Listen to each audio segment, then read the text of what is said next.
But I know it's on there somewhere. Somewhere it's on there. Somewhere, brother. Somewhere, I'm not sure. But it's on there. And it got some traction, but I mean, where the hell is it? Possibly, maybe so. You think so? Think we should do Darkest now? Have a great stream, yo. Business, you too, brother. I appreciate you stopping by, man. Thank you, man. Is it time to react to a video? Long video? Long video? Let's do a little TikTok For You page refresh real quick. Okay. That's what happens to a female who gets pregnant in a Florida. This is just bad already. This is a sign to like get off of this, like actually, like it just is. All right, Darkest. What is it? Darkest videos. We can watch one of those. What was it called? Darkest. Okay, we can watch one of these. I'm down.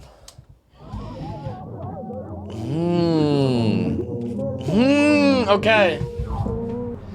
It was a typical day in the world of daytime television. Infomercials, soap operas, and highly scripted legal shows filled viewer screens, with one of the more popular at the time being a program called Christina's Court. Let me send you some TikTok videos, bro. Are we doing Bro. Alright, team, it's time to watch the video, for Pete's sake. Bro, this is such a wild thing. It's time. In Christina's Court. His name's Fluffy? The show centered around a woman named Christina Perez, giving counsel and advice to those wrapped up in legal drama. Wait, on this rewind. Run it back, Turbo. I'll get the biggest shit now.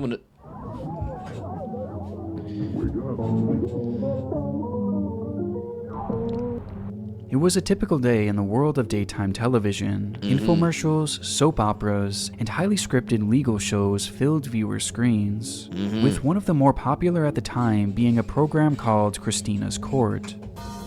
Wait, did we watch this? In Christina's Court. I swear we watched this one. A woman named Christina Perez, giving counsel and advice to those wrapped up in legal drama. And on this particular morning, comedian Sean Harris would be featured filing suit against his ex-girlfriend in the hopes of recouping unpaid rent. Every month it would be something different, you know? Like what? I ain't got it this month because I got to do this or that. And I'm like, man. So you let her go 9 months without paying rent? Now, like I said, these shows were very obviously scripted, at least to some degree. And with Sean himself being a professional comedian, it led to countless funny moments and Yo, I remember this guy. The guy with the eyes, right? what turned out to be one of the show's more iconic episodes, with by far This motherfucker. This Ronnie Coleman wannabe guy right here. It's definitely, there's something with this guy. Murdered his wife and kids or some shit. the most memorable moment coming at the very end, when things seemed to deviate from the script. Constantly like a child in my People own in house. love, they yell at each other all the time. Oh, that's true. Ask him, he's been married for how long? Over 27 Look at him though, years. he look mad. Damn. You don't look happy, brother. You don't look happy. He doesn't know how to act right there. He's like, ah, shit. Dude, honestly, if you knew you're getting busted for life, like, what are you doing, bro? I'm probably like, I'm having the best day of my life. I'm going I don't know, skydiving, but I'd be doing all the things I always wanted to do. Here, we see the comedian take aim at Christina's bailiff, a man named I'm definitely not showing up to work. Renard Spivey, who was an integral part of the show, being the judge's sidekick for years and years. Though it wasn't often that he found himself at the end of a joke like this, as Sean suggests that Renard looked unhappy when it was revealed that he had been married for over 27 years. He's very happy. Okay, all right, let's get back to the claim. All in all, it made for a rather charming moment, with viewers adoring the lighthearted jab aimed at one of the show's most beloved characters. Ronnie Coleman. Though no one could have known at the time just how true that joke about his happy marriage would turn out to be. Hey, wait, yeah, buddy. Developing tonight, a Harris County Yeah, sheriff's buddy. deputy facing serious charges. 63-year-old Renard Spivey accused of killing his wife. 52-year-old Patricia Spivey. Rest in peace to Screw tonight. We take it slowly, buddy. It's raps, man. After an argument that turned deadly. KPRC Channel 2's Bill Barajas. He wasn't happy, brother. On July 28, 2019, over a decade after the aforementioned program aired, Renard Spivey was confronted by his wife Patricia about what she believed to be steroid use or perhaps even infidelity. And in the midst of this heated argument, Spivey would draw his gun and shoot his wife once in the arm and then in the chest. Shortly after, police would find her lifeless body crumpled in their bedroom closet. The Burger King. Now, after years and years of taking part in this once famed legal show, Spivey can be found alone in his prison cell, where he'll likely remain for the next 14 years of his life, for murdering the woman that he was so happily married to, turning what was once one of... Wait, why only 14 years, though? Christina's court's most iconic moments into one of the darkest examples of irony in all of television history. When you find a good woman, you gotta hang on for dear life, because then it's hard to find another one. So my advice as a happy woman, married woman. Huh? Before we get any further, I want to thank Scentbird for sponsoring this video. Oh, brother, wrap it up. Perfect for someone like me, who honestly lacks basic communication skills. What the hell? There's a SpongeBob clip thrown in here. Which is perfect for someone like me, testing. Plus, you don't have to deal with this completely wide variety of that makes sense. citrus and I understand the joke. 55. Alright, let's go. The world of television is an interesting one. Despite the highly controlled and well-polished products that we're typically used to seeing on our screens, there have been a surprisingly high number of deeply disturbing moments that have happened when on air, and this potentially new series aims to highlight some of the most disturbing. And what better way to start than with a relatively unknown case that has haunted me for years.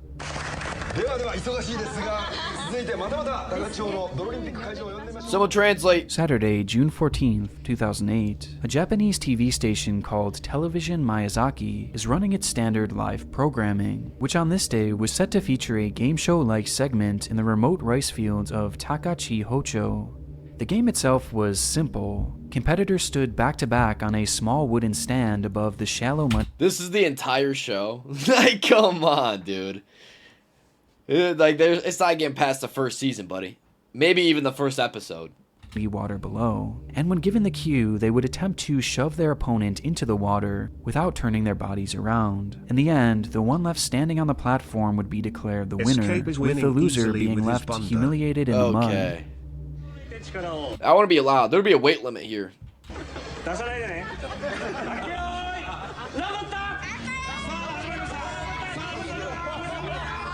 She didn't even try.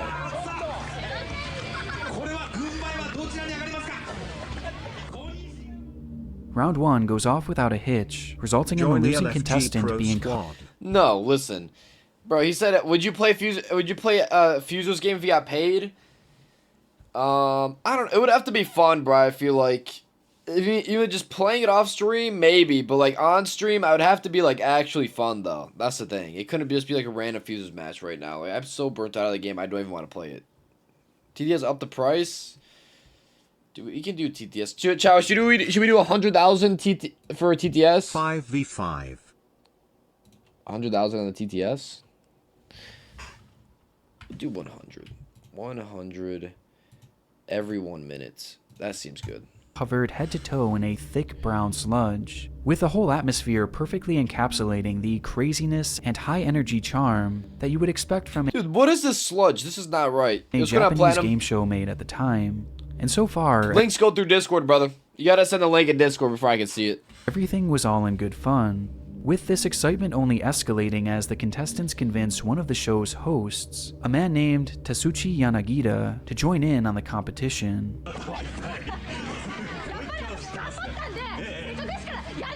It's all good, bro. It took some convincing, but eventually Tetsushi agrees to compete, much to the enjoyment of everyone spectating. Oh, this could have been avoided. And from there, the comedy writes itself, as immediately after the round starts, it's apparent that he stood little to no chance.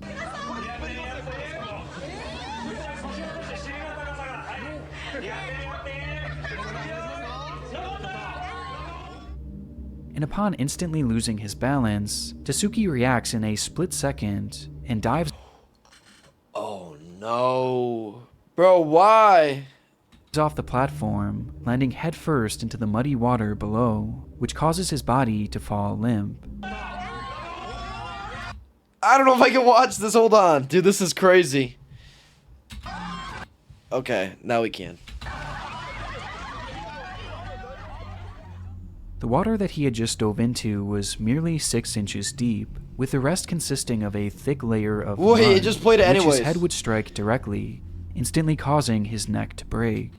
Oh my goodness, bro. Why would it play it again? In that very moment, Tetsushi would be irreversibly paralyzed, leaving him unable to move from the neck down. It was a tragic accident. Oh, he's still alive. Okay. But that's horrible. He's paralyzed. Wait, what does that mean to be paralyzed? Does that mean you can't digest things either because your stomach's below your neck? However, the accident itself is far from the most awful part of this live broadcast, with that coming immediately after. Unaware of Tetsushi's severe injury. Wait, so how do you, like, eat food, though? If you can't go from the neck down? Because I feel like, wouldn't it just stop, like, right here? Like, I don't understand. The crew believed that he was merely playing a prank on them and just joking around, and so they left him there, face first in the water, and proceeded to shove his face even deeper and deeper into the mud, splashing even more on top of his head to rub in the fact that he had lost. Yo, these motherfuckers.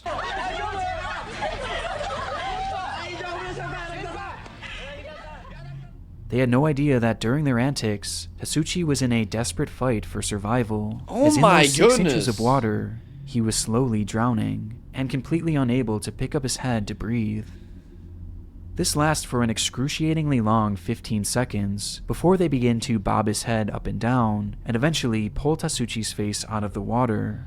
But this reprieve was short-lived, as the contestants proceed to drop him back into the mud face first. What? Bro. How can they not tell? It is so incredibly painful to watch. It Oh made all my the more disturbing goodness. with the over-the-top hysterical laughter coming from everyone around him, who are completely oblivious to the situation in front of them. Imagine this is what you're after hearing when you feels can't like do an this shit. eternity, Tetsushi is hoisted above the water, and the camera switched back to the main broadcast, ending both Tetsushi's and the viewer's pain. By some stroke of good fortune, Tetsushi would survive the ordeal, but Nice. just barely, as it's estimated that even just a few more seconds in that mud would have likely led to his death. But thankfully, this wasn't the case, and according to his Facebook page, Tetsushi has learned to live with his body-wide paralysis, and even went on to rejoin the show years later in some capacity, ending this entry off on somewhat of a bright spot. Despite this otherwise being one of the more unsettling and appalling broadcast accidents. He's alive? that I I've know. ever seen. Barely, motherfucker. He barely lived. Bro, a few seconds away, buddy. Like, oh, dude. Imagine he was literally he was conscious the entire time. He was trying to breathe. You know what I mean? You can see him. I think he was conscious. Bro, I think he was conscious. So, bro, imagine all you're hearing is, like, fucking, like, people laughing at you and shit, and you can't do anything, and you're drowning. I don't know. I'd be, like, the trauma would be lifelong trauma, buddy. That is horrible. Herbert had been in a coma. That'd be the scariest shit ever, bro. Imagine. Because I used to go swimming a lot, and, like, if I, like, ever, like, was underwater for too long for whatever reason, I would freak out, dude.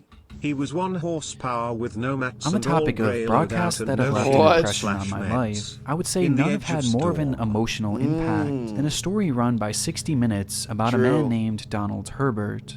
The story starts back in 1995, just 4 days after Christmas, when a fire broke out in a home in Buffalo, New York. Wait, in Buffalo? In an attempt to put out the blaze, firefighter Donald Herbert was standing on the roof of the building when suddenly it gave way. As a result, Herbert would fall into the attic where he would be trapped in the smoke, unable to breathe.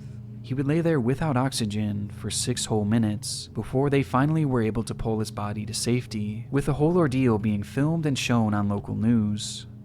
Somehow, Herbert managed to survive this accident, but being without air for that long caused him to lose most of his brain function, leading to him spending the following years in a minimally conscious state, unable to eat, unable to breathe, and seemingly unable to understand the world around him. Eventually, his condition led to him being placed in a nursing home, where a feeding tube was the only thing keeping him alive. For all intents and purposes, the man was gone. But then, something happened. On April 20th, 2005, a staggering 9.5 years after his accident, Donald Herbert woke up. Hold on, my bad. I didn't mean to pause it. Hold on. For all intents and purposes, the man was gone. But then, something happened. On April 20th, 2005, a staggering 9.5 years after his accident, Donald Herbert woke up. In the nursing home where he had spent most of the years unresponsive, he would suddenly turn to a nurse and ask for his wife, Linda, while displaying signs of being fully lucid, which prompted the staff to immediately call his family, who rushed to see him. And sure enough, despite Herbert being completely blind, he was not only— Holy fuck, dude. Where do you buy just plain color strips? You can never find them. Chat, do I leak? I can't really, I don't know. Pull a 6-hour stream? Brother, what? Dude, I don't know if I could leak where I get it from, man. You know what I mean? I gotta keep it on the DL here. I gotta keep it on the DL, honestly. I don't want you guys to dress like me. You know what I mean? Yeah, just go to Walmart, bro. Like, these aren't from Walmart, but, bro, honestly, Walmart clothes isn't even bad, bro. You know what I mean? I just don't want you guys to start dressing like me, but go ahead and, dude, shopping at Walmart, are you kidding me? Honestly, if I needed clothes and I was on a budget, I would just go to Walmart. Walmart has some good quality stuff, man. They have blank t-shirts. They have Janes now. They have cargos. You know what I mean? All of that shit you can go to, or even, like, Target even has some, like, cargos and stuff you can get. Bro, you only go to the, like, regular, like, supermarts, you know, super centers or whatever, and just buy fucking clothes there. Like, they're not even bad. Like, they don't have, like, the reputation that they used to have are just, it's not true anymore, I don't think. I don't buy from there, but if like I said, if I was on a budget, man, I'd be definitely doing that. You know what I mean? I don't know. But the thing is, when I was younger, though, I was kind of dumb and I bought expensive clothes, or not expensive clothes, but I always bought high-end, highest end. And now I just I still wear the clothes, don't get me wrong, but I just stopped buying clothes completely because I really don't need it until, like, everything breaks. Only fully responsive, but recognized almost all right, back to the video. My bad. The guy woke up from a coma. Resume. Family members. The moments following were all captured by cameras and later shown on an episode of 60 Minutes, with the footage being some of the hardest hitting and emotional that I've personally ever seen. Oh no. How long have I been gone? Popular opinion, some feel issues Wait a while, are key heat. Wait a while. 10 years. Oh, bro. That's so bad, man. The pain in discovering that he had been gone for 10 years, all that time missed, robbed from a man who was just doing his job, is indescribably gut-wrenching. But it's what happens after this footage that proves to be the most upsetting part. For nearly 16 hours, the newly awakened man spoke with his family, catching up on every little detail that he had missed. And though from that point on he had moments going in and out of his lucidity, his long-term prognosis actually seemed hopeful. Throughout the next few weeks, Donald was surrounded by family members at all times, not only to take advantage of every single second that Herbert was awake, but also for his own safety as well, as since his awakening, he would thrash violently in his sleep, as if he still believed he was trapped in that blaze. And so to ensure his safety, at least one family member would be stationed with the man while he slept. Though on one night, one of the family members on duty had grown too exhausted to stay any longer, and from the first time since he became lucid, Donald Herbert was left alone. And during that night, he would again start to thrash violently, with Herbert flailing so hard that he would fall out of his bed and strike his head against the floor, causing his brain to start bleeding. From that moment on, Donald Herbert would never become lucid again. And as no, dude. That's actually steroids like 25% of your life on 10 years is a long time, bro. It's really crazy. As a result of his injuries, he would pass away 1 year later from pneumonia. Damn. He got back into a coma and they got pneumonia. If anyone had ever thought that such a horrendous thing could happen, obviously we would have stopped. The Twilight Zone. Throughout its lengthy run, this television series provided some of the most entertaining and memorable moments in all of television. But for this section, I'm going to be cheating a little bit, as rather than looking at an event surrounding the show itself, I'll be highlighting the far less memorable movie version of the series. Simply named Twilight Zone the movie, the film was broken up into... Yo, you remember when TV shows and like shit just used to do that? Like they just put the movie on there, the video game. Like they didn't even try to make it different at all. Just be the movie, the video game. That's how they separate everything.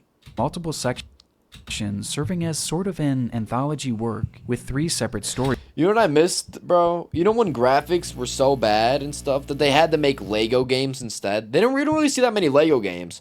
But when movies were big and video games were just coming to like really were getting big too. Like, bro, they made Lego games to recreate the entire movie easier, though, because they just had to do Lego pieces. That's genius, and it made the game fun. You had to build shit in there and like get bricks and stuff, and you got collectible gold bricks you had to do throughout the games. Like, bro, that's genius. The Star Wars series is like the best one, man. Storylines, and for the sake of this. And the Harry Potter ones were great too. The superhero ones are pretty good. Story, only one section and really only one scene bears discussion. The scene was intended to simulate a battle in the Vietnam War, in which the protagonist, a character played by actor Vic Morrow, is attempting to outrun an attack helicopter and escape the area. The footage was intended to serve as the section's dramatic conclusion, with it being described as the following. In the scene that served as the original ending, Bill, the character portrayed by Morrow... How do people ever, like, watch movies like this? Like, I'm gonna be honest, bro. Like, do people really think, like, these movies are that great? Morrow stumbles into a deserted Vietnamese village where he finds 2 young Vietnamese children left behind when a U.S. Army helicopter appears and begins shooting at them. Morrow was to take both children under his arm and escape out of the village as the hovering helicopter destroyed the village with multiple explosions. Holy shit, this is before CGI, by the way. This is some Quentin Tarantino shit. They didn't even use CGI. Based on that description alone, shooting the scene was going to be tricky and likely a very intense process on the set, as all the effects used were set to be done practically, meaning that they would require an actual helicopter and real pyrotechnics. Exactly. Not only this, but the director, a man named John Landis, wanted to use actual child actors for the scene, which given that it was planned to take... Bro, why? Like, why do we gotta do this thing? This is like, okay, this is not the same level as Cuties, okay, obviously, but like, I don't know, man, like, you know what I'm saying? Like, Cuties, like, bro, I understand what they were going for with the movie, but why actually use real children? Same with this shit, why not just use a stunt double? Place at night and near explosions was technically illegal in the state of California. Despite the laws in place, however, Landis decided to shoot the scene regardless, enlisting 7-year-olds Mika Din Lee and 6-year-olds Renee Shin Yi Chen to play the roles of the Vietnamese children. And with all the pieces now in place, the cameras began to roll on what was set to be the stunning conclusion to this particular section.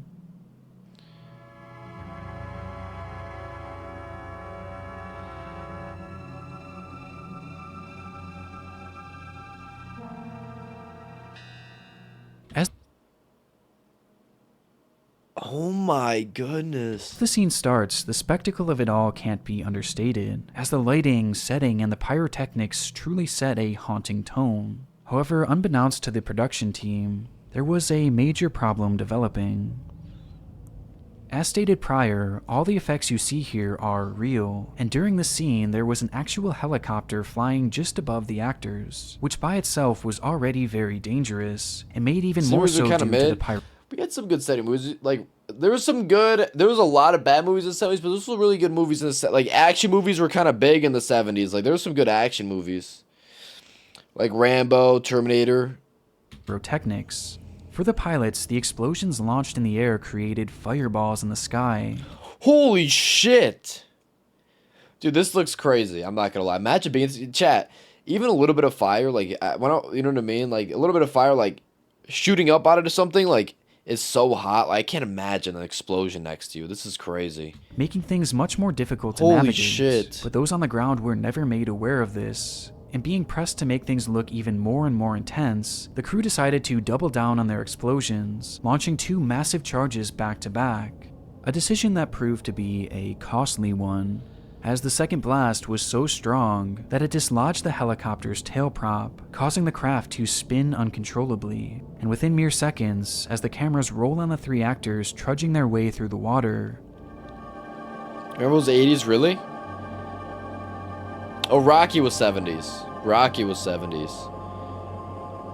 Oh no. The craft crashes directly on top of them. What are the fucking chances, buddy? I'm just saying, like, what are the chances? Somehow, everyone on board the helicopter survived the wreck, though those on the ground weren't so lucky, as in one split second, the blade of the helicopter slashed into Vic Morrow and Mika Din Lee, instantly decapitating them.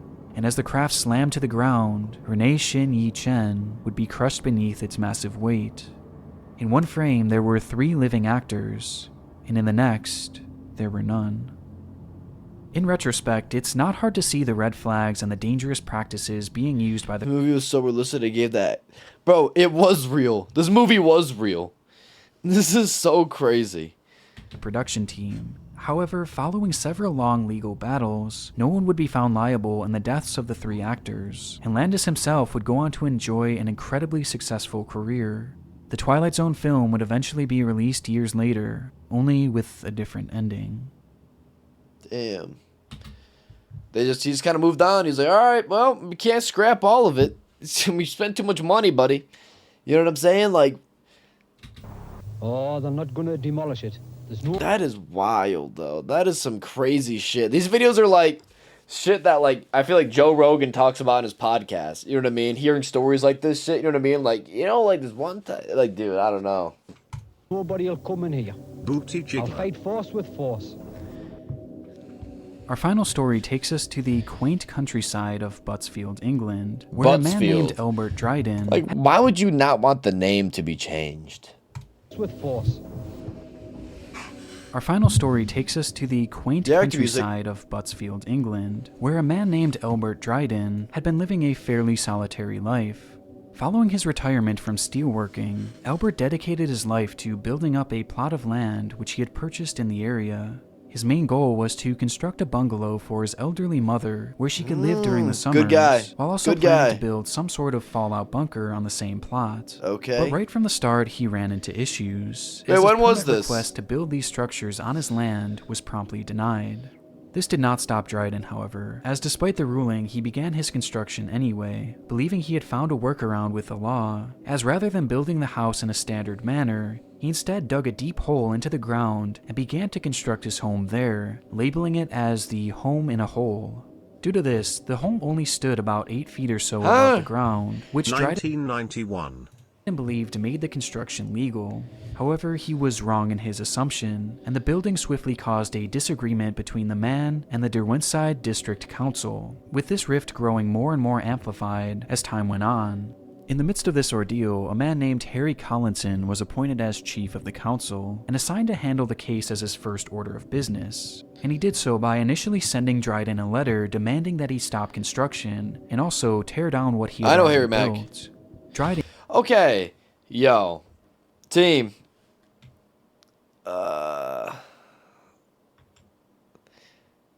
Wait, what? What if he's just hiding in the bunker? Demanding that he stop construction and also tear down what he had already built. Dryden, however, decided to counter with a court appeal, which was swiftly denied, leading to the court's final order that the building be demolished within 3 months. It was around the same time that the local news began to document the ongoing feud between Dryden and the government, and despite the numerous rulings against him, Dryden still refused to give in to the government. Poor guy just wants to help his mom, bro. His mom has to be ancient. She just wants a place to live. They're these assholes, man. Just let the guy do it. Look how old this guy is. His mom has to be ancient. Its demands, and eventually, the council decided to take matters into their own hands, and decided to demolish the structure themselves. So on June 20th, 1991, Harry Collinson, a demolition team... Oh no, his mom's gonna be living there or some shit. ...and a group of police constables traveled to Dryden's property to demolish the structure. Before this group arrived, the decision was made that should Dryden attempt to escalate the situation, they were to immediately back off and come up with another plan to avoid any sort of physical altercation. At the scene, numerous reporters had already began gathering at the property line, including a cameraman for the BBC, who was there to document the feud in real time. And right from the start, it was clear that Dryden was not going to be going down without a fight. The gate to his property was with Dryden standing behind it, pointing to 2 letters that he believed proved that he should be able to keep his structure intact, at least for the time being. Read that, that's an official letter, and there's an appeal in. There's an inspector coming out on this site in 5 weeks' time. Well, it doesn't show that. I'll be ready to say Well, I have another letter confirming that. Can you show me the other I'm letter? not going to show you the other letter, but Blood has oppositions. This chap's coming out in 5 weeks' time. Yeah, they're not All messing around around, buddy. They're coming here. They're ready to outcome, fuck shit up, man. It'll take a week after he's been out. I'm satisfied, Albert, that there's nothing in these documents that affects the legality of the enforcement notice that the inspector has confirmed. Well, yes, Harry. However, Dryden's request for more time was clearly falling on deaf ears, and realizing this, Dryden began to grow more and more agitated, with his tone quickly turning far more menacing. If you don't open the gate, now we'll obviously... It seems like something out of like a Quentin Tarantino film, but it's like real, you know what I mean? This reminds me of some like crazy shit. You have to show their documentation. Like, guys, like where are we living right now? You know what I mean? Are you guys picking up what I'm putting down here, or you catching what I'm throwing? You have to take the fence down with the machine. So if you want, you can have some time to remove Hat's the all fence yourself scrunched to up. minimize the damage. He just likes it like that, you know what I mean? Any damage that's subsequently caused as a result of you preventing us doing that will be your liability. Well, you might not be around to see the outcome of this disaster. Now, you've been warned. Can you explain what you mean by that? She passed away from the stress? His mom passed away from the stress? Ah, nah. Had any sense you would go away now and wait 5 weeks for the outcome of that, right? That's my last word on it. If you show me the letter referring to the 5 weeks I can't delay, show you the letter. we will I've told you where the letter is. At this point, based on their initial plan, the crew should have certainly turned back, as it was now getting to the point that Dryden was outright threatening But it had roosters Collinson, and shit living there too, warning you hear him that? If he were to step on his property, that something awful was going to happen. And though this did cause Collinson to take a few steps back, oh nah. Yo. Something awful was going to happen. And though this did cause when somebody starts walking away like that, you know they're not really walking away. They're about to do some shit that's evil, dude. They're you know what I mean? This is some crazy stuff right here. When they start walking like they have a plan, they were expecting you to do whatever you're about to do, and they already a step ahead of you. Take a few steps back, he still remained steadfast in carrying out the task and remained on the edge of the property line. Wait, what the hell? It's Tom Hanks. Standing his ground, even when Dryden escalates the situation even further. Took a drag of the za, that's for sure. What the Lord don't know. Go ahead, there. Can you get a shot at this gun? As the two stand face to face, and guess what? He's turned around and said, motherfucker, guess what? I'm one step ahead of you. Dryden. He's one step ahead of that motherfucker over here, bro. He is, dude. He's not playing any games. Can't show you the letter. He turned back. As he was that motherfucker right here that's walking around like that. Yeah, still... GG's. GG's. As the two stand face to face, Dryden brandishes his pistol and points it directly at Collinson. And wanting to ensure the man's combative behavior was being documented, Collinson asks the cameraman to get a shot of his gun, which subsequently leads to this moment. Can you get a shot at this gun? Out of it.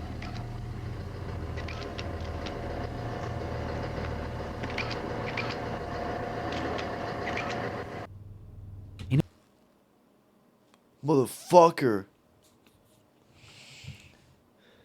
In an instant, with cameras rolling, Dryden fires a shot directly into the chest of Harry Collinson, and then fires another at the crowd standing before him, leading to things devolving into a chaotic scene of running and screaming.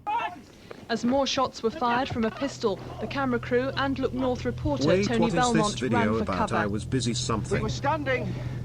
We were standing watching what was going on, and then a shot rang out at the chief planner, fell to the ground. Holy shit! And Buddy literally went for the queen right there and maybe had the checkmate. We'll see. I felt a shot in the arm, and I've clearly been shot here in the arm. As the camera crew finally gets to a safe distance and catches their breath, it's revealed that one of the journalists for the BBC had been struck in the arm, for the BBC? along with one of the officers. Though in the midst of all this carnage, we see no sign for the of Harry BBC? Collinson, as by this point, he was likely still on the ground where he had originally fallen, dead from his gunshot wound, with his final words being, "Can you get a shot of this gun?" Out of it. Damn, he motherfucker killed 2 people? Oh, that was that guy? It was the Tom Hanks looking motherfucker the entire time? Get a shot of this gun. Words being, bro was trying to tease him like he's an asshole. Like, motherfucker, you not see what he's already gone through to try to keep this house alive? Injured 2 people. Can you get a shot of this gun? Bro, just to keep this house, like, you know what I mean, from being demolished. You see how all this shit he's gone through? Like, you don't think this motherfucker's gonna not... Dude, he's gonna unalive you, bro, with his gun. Out of it. Following the incident, police would engage in a standoff with Dryden, who claimed that he had set up booby traps and landmines, along with other explosives on the property, though this Bro, this is where the storm bunker comes in. Would turn out to be a bluff, and eventually he would be grabbed by officers and taken into custody, where he would subsequently be tried and sentenced to life in prison. Man, he did not deserve life in prison, bro. It's not like he just killed that guy in cold blood. Like, the motherfucker was trying to destroy his house, man. And despite his actions on that day, Albert Dryden would go on to become somewhat of a national hero, growing a legitimate fan base for the way he stood up against the government. That's what I'm saying. That's what I'm saying. I salute to that, buddy. I really do. Maybe not killing the motherfucker, but you know what I mean? I salute to what he was standing up for. I really did. I really do. I really do. I'll keep it a buck. Dryden would live out his time in prison until 2017 when he suffered a massive stroke, to which he was let out on a compassionate release, with the man eventually passing away just 1 year later. Damn. Though his actions that day will forever be immortalized as one of the most notorious and darkest moments in television history. I want to give a big thank you to Semper. Oh, brother. Yo, that was a great video, man. You know, and towards the beginning it was a little rough, but he started cooking real quick. Yo, this is wild. This shit came from the video. Look at the fucking cameraman. Bro's getting the money shot. Yo, he's putting his life on the line. A couple seconds later, the motherfucker right next to him got shot. Right in the chest. Wild. Wild shit right there. Wait, so did this guy die or no? What happened here? Did this guy die? What happened here? Did this motherfucker die right here? I'm confused. Did he get shot too? Did he get shot too? Read the thing. By the way, let me explain the red sweater guy.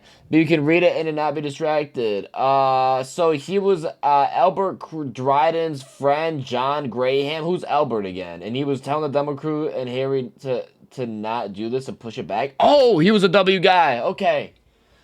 But before they get this escalate the situation, that Albert shot the motherfucker, and John would talk about the situation a little while later. Maybe he was just trying to save his ass. What if he didn't even know the motherfucker, and he was just trying to say, like, yeah, I was trying to de-escalate this shit.